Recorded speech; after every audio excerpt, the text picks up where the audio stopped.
Okay, come. It's time for detailed explanation on this back pain, like anatomically. Like I want to give you insight. Like I want to open your eyes into why I've been shouting, complaining, lamenting. Don't damage your back. Don't cause any problem to your back. Don't do this to your back. Don't do this. Don't like the reason why my own has been too much about this. Your back. I'm giving you like clear insight today now. Look at this. Okay, I sketched this. This is like the shape of your back. There is this S shape of the spine. That is the combined bones. There's some combined bones. Like let me show you. I don't know if you're seeing it clearly. So there's this combined bone that is in your back. So you see that combined bone, this is the shape it takes. It is in like it takes the shape of S like that. And that bone has space in it. So like in medical science we call it vessels passing through it. And we have your spinal cord. I know you know spinal cord, you must have heard spinal cord, so I'm not giving spinal cord any native name. Let me shall give the vessels elements, or let me say elements, structures. Let me give you structures. There are some structures passing through that's your spine, that is in this S shape. Remember one thing, it is what shape? S. Another thing that you should remember, the spinal cord is passing through it, coming from your neck, like right from your neck down to your back. That's another thing. Then the third one is there are some structures, and these structures, these elements that are passing, structures, elements, the same. They are controlling your leg and your hand. They are not sending signal that you have in your leg and that you have in your hand. Let me take it gentle with you. You see, there's this particular thing that your back is made for. The way I'm standing upright is because my back is in good shape, is in good condition. If there's problem with your back, so your back is designed to be able to help you to stay upright.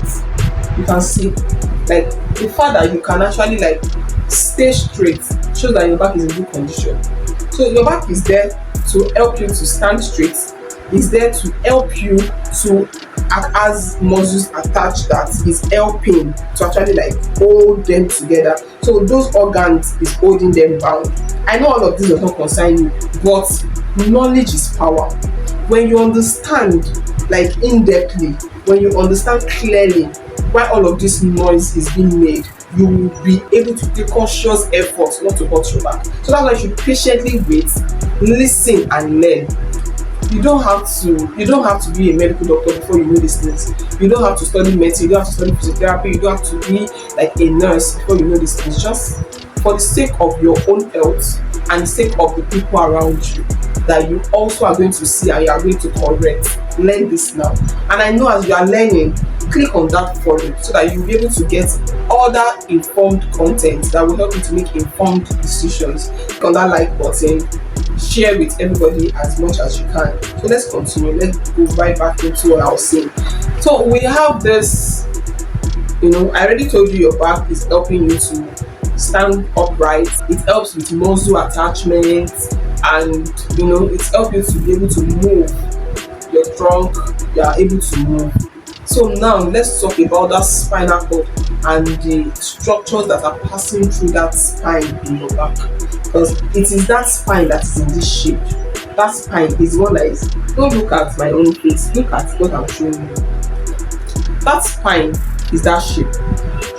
If that spinal cord has also taken this shape, and that vessel or structure has taken this shape, we have your nerve, we shall have those vessels, structures taking this shape.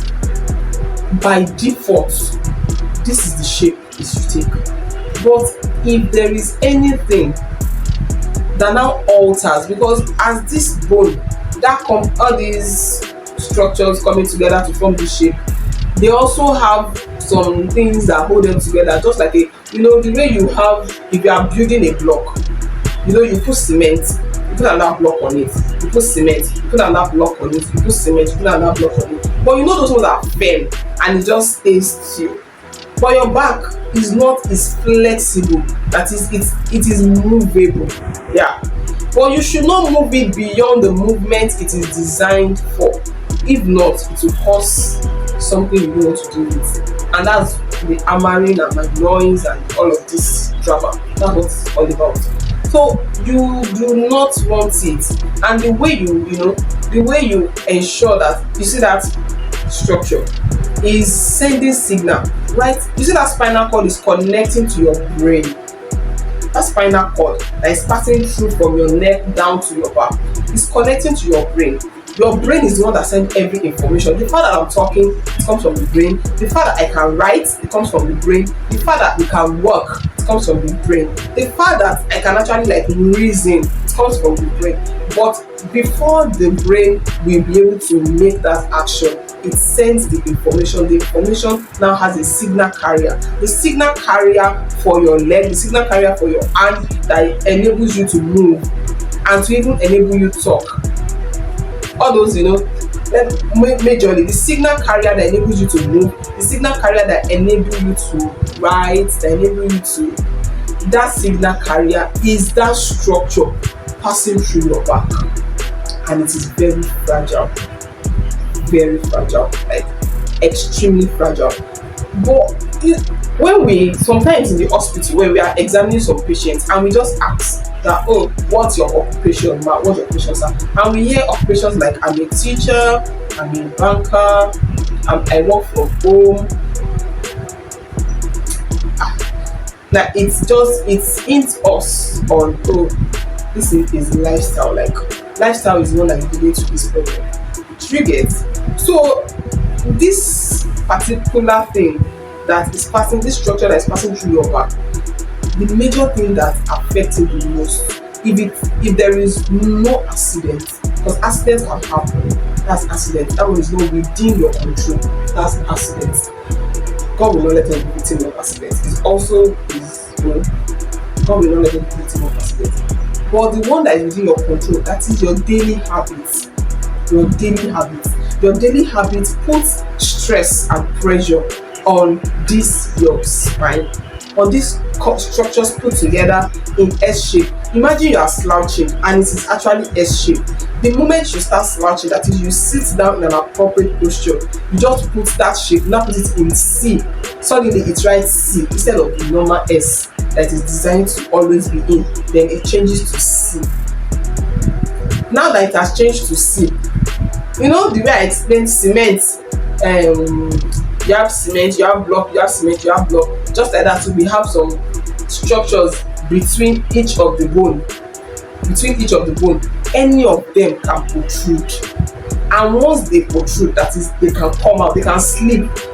Your block, the house is firm. This one is not firm. They can slip out of that their space. Once they slip out, they can press on your spinal cord or even press on your nerve. And once they press on it, problem. That's what I'm saying. Daily habits. They can once they press on it, problem. It can be as bad as you needing to actually take surgery to put them back in place. Like, it's that bad. It is really that bad. You have spondylolisthesis, spondylitis, restricted. Like all those ones, they are not your. Don't worry. Those are not your business. Those are just like big names that they give those conditions that comes from all of these things. Because that's when you get to the start, they start telling you, oh, it's retrolisthesis, oh, it's spondylolisthesis, oh, it's spondylitis, please. And sometimes it might not be that one of the discs is slipping. It might be that wear and tear, because you have not been using your back well. Wear and tear. There are spaces between each of the blocks, that is the bones. Because of that wear and tear, the spaces now, become reduced, and that space is reduced. Then the two bones are now trying to touch one another. These are like several things that happens if you are not careful, like potential things that can damage your back. Like an eye opener. I'm opening your eyes to see like practical things that are going on in your back when you take up this wrong posture. Ubad, Uda. kò dáa rárá, and you can control it. It's not an accident, it's just lifestyle, it's daily habits. If it is the kind of work you are doing, get an ergonomic chair, bend properly. Don't, you see, your back is not designed to lift. You see the way we have your hand that has strong muscles, that's not the way the muscles at your back are strong. So you cannot use them to lift. The muscles in your leg are strong. So to lift something, I'm telling you, don't bend. You can refer to other videos that I've posted. I've given like designed, demonstrated tips and techniques on how to lift. On how to lift. So refer to those videos that I posted earlier. You can check my page. How to sit appropriately. Don't sit wrongly. How to make use of your phone. Refer to those videos and you'll be able to see that the reason why I'm making all this noise is because of that spinal cord and structures that are passing through your back. So now you can see that it's just lifestyle and daily habits which you can control. It's within your control. Take conscious effort. With the way I've opened your eyes to see what's going on in your back now, take conscious efforts to prevent pain. Some of you will not even see the problem now. When you see people at early 40s, 50, 60, prevention is cheaper than cure. Prevention is cheaper than cure. Changing your daily habits, modifying your lifestyle is cheaper than paying for surgery or visiting a physiotherapy clinic 3, 4, 5 times weekly. It is cheaper than enduring pain during treatment. Please, prevention is cheaper than cure.